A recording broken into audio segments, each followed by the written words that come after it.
Hey everybody, today I'm taking a look at IKI, which is a 2 to 4 player Euro strategy board game designed by Kuta Yamada. This one takes around 90 minutes to play on average. Now before I share my thoughts on IKI, a game of Edo artisans, I want to give a shout out to the show sponsor KIENDA.co.uk, who are my go-to online retailer when it comes to purchasing board games here in the UK. And if you use my link in the show notes or the QR code, then you can get 5% off your first order. Okay, so I've just finished a 2-player game of IKI now. This is actually a dual-sided board, so if you were to play with 3 or 4 players, then you'd use the reverse side of this board, which will come with more of these building spaces, as well as a few very minor changes. Now, as I said in the intro, this is a Euro strategy game, and the core mechanism is this rondel as you're moving around in this kind of clockwise order, visiting these different buildings, as well as interacting with these different helpers within those buildings. And they can belong to yourself, they can belong to your opponents, or they can even be neutral players if you are to play a 2-player game. You have a display of these helpers that come out each round where you can hire them in order to utilize their benefits and interact with them. And the longer you neglect them, they'll start building up tokens on them, making them more affordable. You have some kind of neutral pieces here, such as these sandals, which will let you move around the board a bit quicker. You have these big gold pieces, which are used to buy these building cards. And at the start of the game, I think only 6 will be put out on display. So you do have a slight different orientation of cards depending on what is drawn. If you are to play a 2-player game, then you'll use these blocker tokens where each round one of these kind of movement spots are taken up, and that will make more sense shortly. You have some resources such as the rice, the wood. You would have these coins, but I've chosen to play with my iron clays instead. And each player also has their own personal setup that looks like this. Now, this is essentially a placeholder of all your different things you'll collect throughout the game as well, including these characters here. And the more characters you collect, the more points you'll get at the end of the game, or at least different types. You'll also be collecting these fish tokens. This is another kind of sliding scale set collection points method, where if you get all 4, one for each season, you'll get a massive 15 points. As well as some additional points on them. You can also collect these tobacco pouches and pipes, as well as having storage areas for your little helpers here. Mine are already on the board, as well as your sandals. And this is actually a really nice little turn structure key here to help you kind of keep on top of the game's admin.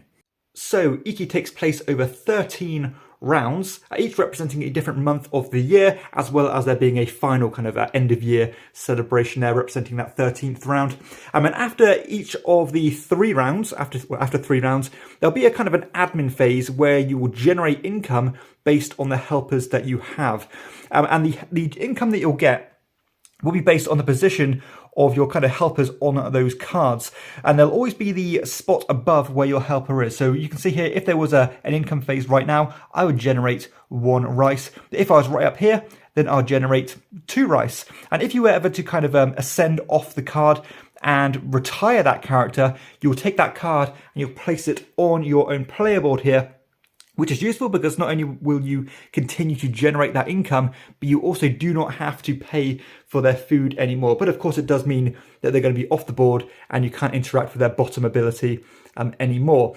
Also, during those admin phases at the end of the season, you are going to have to, again, feed your workers, again, 1 rice per character, as well as generating points based on the colors of cards and your presence within those cards. So you can see here that my opponent has 2 of his workers on 2 of these brown cards. Therefore, there'll be a kind of a multiply where you get 2 times 2, again, 2 workers times 2 of those cards types for 4 points. But if there was, say, 3 brown cards there, whether they belong to him or not, they would be multiplied by 3 rather than the 2 cards. So it's quite useful to have the same color in the same block of buildings. Now you can see here that also after a certain number of rounds, such as the 5, the 8, and the 11th round, you'll see this fire token here. And this means that a fire is going to start by drawing a token randomly from this stack here, revealing it, and then basically starting a fire in that relevant zone. So you can see here, this one links to this area here. You're going to start from the outward side and work in at a fire strength equal to that current round. So this will be the 4 fire strength. and each time it shuffles in, it's going to kind of diminish in strength. So that makes it very important for you to climb up this fire track here to give you the ability to kind of fight back against that fire and not risk losing your helpers on the board, because if you do not have a matching or kind of a better firefighting value than that strength of the fire, then you're going to have to remove your helper off the board, essentially meaning you've wasted all that effort to put them on there. So it's definitely under a lot of pressure to raise that firefighting ability, and this is also a big factor when it comes to player initiative in the game. So the first thing you'll do on each of your turns is you'll look at who has the best firefighting value, as in this example, the yellow player does, as they have a strength of 9, and then they are going to deploy their little kind of helper here onto this movement track. Now this is kind of one of the key focuses on the game, and you can put this on any of these spots. Now if there is a 2-player game, one of these spots will be blocked off at random, so in this example the 3 cannot be used. So let's just say, without thinking about this, I put my helper on the 1 like so, and then my opponent puts theirs on the 4 like this. Now, if you choose to use the first spot here, which lets you go 1 to 4 spots, so it gives you a lot more flexibility because these are very rigid. You know, if you move 4, you have to move 4. If you want to move more than that, then you can spend these sandals, but that's going to, of course, come at a cost. But if you do use that first spot, you kind of have to sacrifice the next part of the round structure, where normally you would have the option of buying a character. Again, this is kind of one of the core focuses on the game. Or if you don't want to buy a character, you can take 4 money income. And money is generally quite tight in this game, so having a steady income of cash is very, very important. But if you did use that 1 to 4 slot, you get 1 coin's compensation instead of those 2 options. But let's say the players did settle on moving 1 and 4 spaces like so. Now, going from initiative from low to high, you're going to trigger all these characters. So again, the yellow is going to go first. They've moved the 1, so therefore they can move their big character here 1 spot clockwise around the rondelle, and then they can interact with where they've ended up. So in this example, I can choose to spend 3 coins in order to get 2 rice, and I can use one of the 2 characters that I'm adjacent with. So if I use my own character, then that's going to come with no kind of penalty whatsoever. So in this example, I'll get a rice and a point. But if I was to use a neutral character, like in this one here, I would remove it from the board.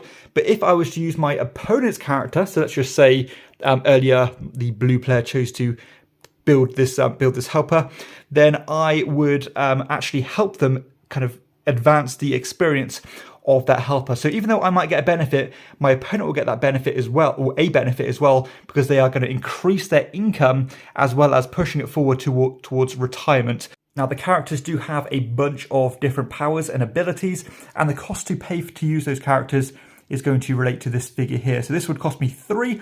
Sometimes these characters come with a bonus, like this one would cost me 7, but it would let me move up the fire track. And when you buy them, if there is a coin on them, you get to kind of take that as a discount, I suppose, or add it to your money supply. And then you deploy that character anywhere on the board. And of course, place one of your helpers on it, as long as you do have a spare helper. So let's have a look at what all these different characters do and what the actual inbuilt abilities do. So let's start here. So this one, again, we've talked about this one where you can spend 3 coins to get 2 rice. You can trade in 2 coins to get 2 sandals. You can trade in coins to get these big gold coins. You can even do that at a 10-to-2 ratio there, or just take money. You can buy one of these fish tokens. Now, these fish tokens are pretty pricey, but they can come with some additional points, and they will give you set collection bonuses at the end of the game if you manage to collect or as many as possible relating to each season of the game. You have this spot here, which lets you buy more rice. This one here lets you buy or build a building by spending a coin. The buildings will generally cost wood and these big gold tokens, and they'll do lots of different things, such as giving you end game points like 26 or 22 points here. Some of them will increase your income during during the end of season scoring. Some of them will give you points based on different end game categories. Like this one here will give me 4 points for every rice I have left at the end of the game, etc. And it is important to consider that you do need to have a spare small helper to spare in order to put it on that building, like I have done here. Earlier in the game, I spent all these resources to get 3 points for every pair of sandals I have left at the end of the game. And you can see here that I have committed my helper like so. There's some additional spots here which lets you buy these tobacco pouches and pipes. You can either buy one or the other, or even both, by spending the money on them. And these will give you points at the end of the game. Sometimes they have different categories, like this will give me a point for every 4 coins I have. And the pipes will give you instant abilities, such as letting you advance the worker, or giving you one of those big gold coins. And they will actually help double the points of the tobacco pouches you've collected throughout the game. So these are quite a useful thing to pair together.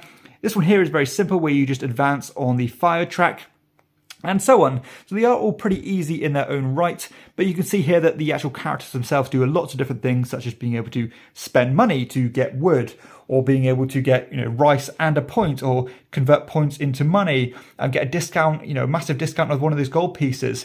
And these cards that are used are layered. So each season you are going to replenish the run of cards here. So we have the winter cards here, which are much more stronger than, they say, the spring cards that came out at the start of the game.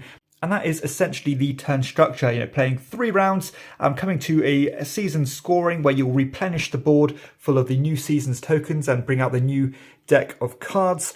You'll also activate all the income from the characters you collected. So as the yellow player here, you can see that I'll get 4 points from this character. Then I'll get a piece of rice from this character. Then I'll get 2 points from this character. I'll get another 3 income from this character, another 3 points from this one, and then a sandals and another coin. So you can really build up a bit of an engine by advancing those helpers on those cards. And something I didn't mention, as well as advancing your characters when other people use your characters, you will also advance all your characters once you go all the way around the rondelle and cross this line. So sometimes it's beneficial to use the higher movement actions simply to advance the experience of the characters on your cards. Again, you'll keep going through, feeding your workers, activating the fire actions, potentially losing characters, all the way to the final season, where you can essentially put your big meeple anywhere on the board and trigger any action of your choice. Then at the end of the game, you are going to add up all the points you've got during the game from this track here. You're going to add up your fish you've collected. You're going to add up the points from your pipes and tobacco pouches, as well as any buildings, etc. And the player at the end of those 13 rounds with the most points will be the winner.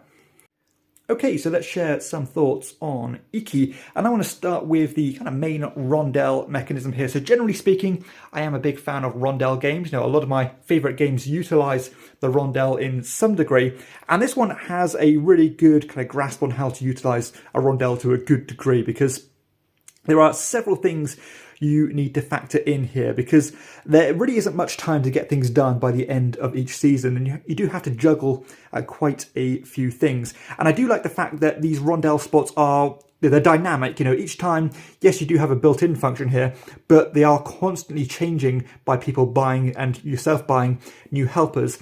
And there's a good degree of kind of pre-planning here that you can do, because if you have enough money, you can of course hire a character, get some presents on the board, and you can even utilize that character to get that kind of instant payoff on the turn that you bought them, because you buy the character and place it somewhere before you actually move your main meeple, meaning that you could move it onto the spot you just moved to and then use it straight away. And again, you do have to juggle so many things here, because everything's kind of inviting. You want the sandals because it gives you more flexibility, and you might have an endgame strategy relating to that when it comes to the building cards. Accruing or building up all the resources you need for the buildings is quite difficult because they're costly, but it could really be worth it because there's a lot of points to be had here. But at the same time, you're under the pressure to increase your firefighting ability or be completely at the mercy of these fire tokens. You need the rice because you want to feed your helpers or risk losing them again. And so yeah, you do have to juggle quite a lot here, and I do like the way that works. And I also like the fact that the initiative is such a strong part in this game, and that kind of goes hand in hand with how far you are moving around the rondelle, because Yes, I might move 1, you might move 4, but that might mean that we both end up in the same spot because, of course, as the game goes on, we are going to end up separating our meeples. And knowing the fact that I'm going to go before you in initiative order can be so important because I could be the player to maybe retire someone else's character when you had the full intention of using it. Or again, if you are playing a 2-player game, you could use a neutral character before the other player does, or you could build a building before the other player does. So there is that kind of turn angst to get to the locations and do what you want to do before the other players activate them. So I do like the way this really comes into play, and sometimes you might want to go for a lower initiative order and be prepared to get rid of the sandal tokens so that you can trump your opponents in terms of triggering your actions. There's also another dynamic in the game that's I think is quite interesting, because if you do want to keep on spending the higher movement actions, you are going to traverse the board more times than your opponents do, meaning that you're passively going to start advancing the experience of your characters, which is going to be great because you're going to retire them sooner and get them safe, meaning that you don't have to pay all that rice. I do like the fact that there are plenty of paths to victory here. Like, for example, you could focus on the fish, you could focus on making buildings and tailoring your strategy towards the cards that have come out. You can really focus on prioritizing the firefighting ability, knowing that you are going to be safe from the board attacking you, and that might even tie into some of the cards. Like, for example, my opponent here has bought a card that says he's going to get 2 points for every position on the fire track he's moved up. So there's a lot of synergies between the different strategies here, and generally you're going to get blocked quite a lot in this game, but there's always going to be at least some option. It's also quite a nice touch that they did consider the kind of contrasting mechanisms of collecting the same type of character as well as the different types of character, because of course at the end of the game, for all the different types of characters you get, there's a lot of points to be had here, and that's definitely a viable strategy because there's 25 points available there. But if you do keep focusing on the same types of character and you kind of monopolize one of the buildings, during the game you can generate quite a lot of points through that multiplier mechanism there. Now, that multiplier mechanism, although I completely understand the mathematics behind it, I do feel like it's probably the most tacked on part of the game. It doesn't feel the most intuitive in relation to everything else out there. It's a small nitpick, but just something I felt like I needed to mention. The way the fire tokens work could leave some players disgruntled because they are purely random in which kind of block of buildings is struck by that fire. You could, as a player, really focus on building up your firefighting ability when you never really needed it, or you might have just missed the mark by 1 or 2 spots and then have to sacrifice characters, and that can really hit you hard. Whereas in contrast to that, one of your opponents could kind of neglect the fire track but completely get away scot-free simply because that token never attacked the block of buildings where their characters were. So just something to bear in mind there. Now, I personally didn't mind it. I never really found it to be a problem, but I can definitely see the potential for that to be an issue for some players.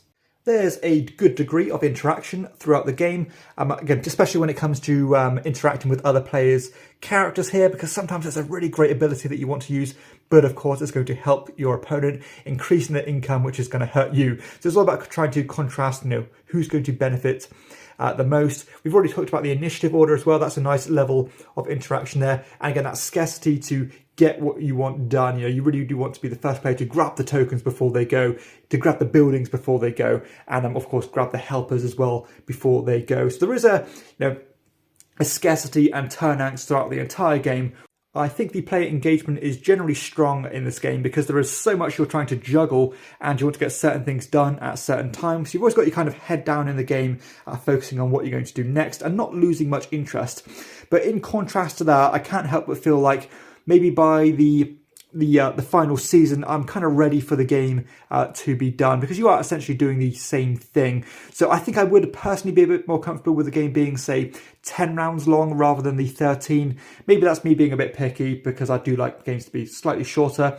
The replayability of the game is another mixed bag for me. Yes, there are a ton of helpers, but you do see most of them each game. Not all of them are going to get bought and put onto the board because you're not going to have enough money and they'll be discarded, but again, they are going to pop up and be available. The same goes for the buildings. There are, I think, 10 that come with the base game, and you use only 6 per game, so it does add a little bit of variability there. But I feel like The game does feel a little bit rinse and repeaty at times, you know, just going around hitting the same spots, especially if you commit to a certain strategy. Like, you know, for example, if you start off with the fish and you buy one of the fish tokens, your optimal move is going to making sure you're hitting that spot every single season so that you fill up your entire rack to get those bigger points multipliers. The production for the game is fantastic. I love the way the board looks. The meeples themselves look amazing, nice chunky wooden pieces there. The card art is nice, the symbology is nice and crisp and clear. All the symbology on the kind of turn structures and your player boards is really well done in terms of the graphic design. So actually I've got no kind of problems at all. Not one single issue when it comes to the production of the game. Okay, so let's share some final thoughts on IKI. This is a very well put together game. You know, the way all the different moving parts come together with that pressure of trying to get everything done at the right time is just a very satisfying experience, considering how straightforward the game actually is. You know, once you get into the momentum of the game, it is very kind of organic and it plays out nicely. And I do like the way that there are certain kind of moments where you are put under pressure, thinking, you know, how am I going to pull off what I need to pull off? Am I going to have to spend those extra sandals? What's the best strategy card for me to go for? And I actually do find that managing your finances in this game is quite difficult because you want to have that, you know, that income of generating the 4 coins each turn. But in order to do that, you're going to have to give up kind of taking a character and put it on the board. So I like the way these two parts of the game contrast with each other, having presence and generating income as well as just generating straight up, you know, no strings attached income here. I also do like that factor or that wrinkle of interacting with the other player's cards, because sometimes there'll be a perfect card for you. Your opponent might have even considered that, thinking, you know, I know my opponent needs this card. I'm going to put it right where he's going to go this turn, knowing that he's going to use it, and I'm going to advance quicker because maybe I don't have enough rice to feed my workers this turn. I'm going to go around the rondelle, it's going to level everything else up, and before you know it, I've got that character safe on my player sheet here, ready for endgame scoring, and I still get my income from it. So definitely loads of good Euro stuff going on here. I think if you are a big fan of medium weight Euros, this is definitely one to check out. It scales very well. You know, I do like the 2-player variant where you have to put blockers on the board, which can become frustrating, but it would just simulate another player. And it just has everything going on for it, really. I can't really find fault with it. I suppose the only thing that I can is that maybe the longevity of the game and me kind of reaching for this one off the shelf and pulling it out again and again and again might not be there, and as compared to something a little bit heavier and with a little bit more going on, I suppose. But in its own right, you know, in an isolation, this game is very well put together and I enjoyed it a lot. And everyone I've played it with has had a lot of good things to say about it as well. So I do recommend it if you are a fan of medium weight Euros. And this one is certainly put together well, and it looks lovely too. So that is IKI, a game of Edo artisans.